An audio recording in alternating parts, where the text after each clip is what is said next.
Good morning, family and friends of Grace Lutheran Church. We're working on a series that I've been looking at for a while now on the 10 Latin phrases that everybody ought to know, and this is our first one, and it is Simul Justus et Peccator. And no other formula encapsulates the essence of biblical Christianity.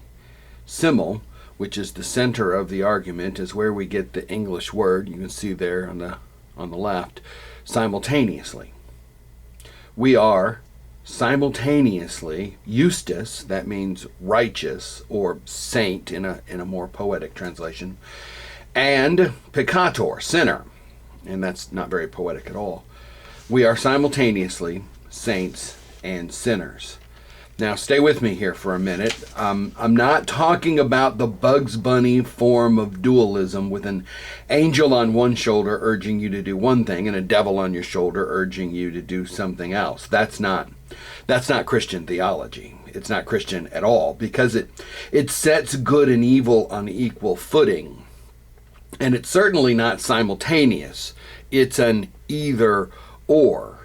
In Christian theology, we are simultaneously saint and sinner.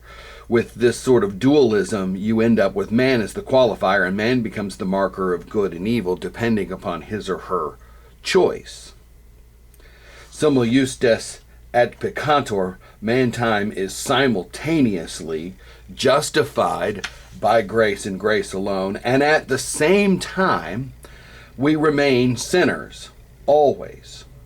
We are completely and utterly and totally sinners, and completely and utterly, totally righteous in Jesus Christ. This is forensic justification. God declares us to be righteous even though we are sinners.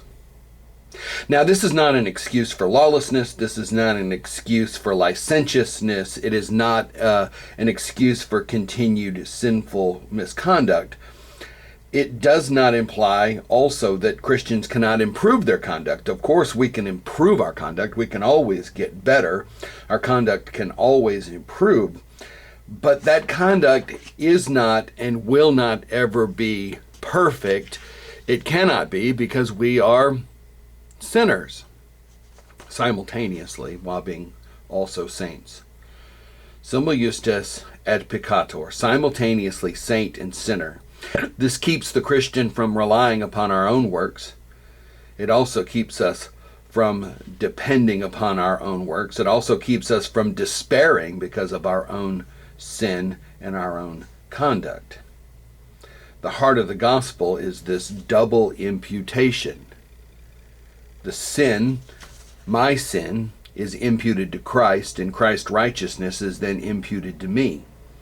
In this twofold transaction, we see that God the Father Almighty, who does not negotiate with sin, who does not compromise his own integrity, but rather fully punishes sin on his Son. And so Jesus is both just and justifier, as we are both saint and sinner. For information on this, I recommend that you read like the entire chapters of Romans chapter 6, 7, and 8. Thank you and have a great day.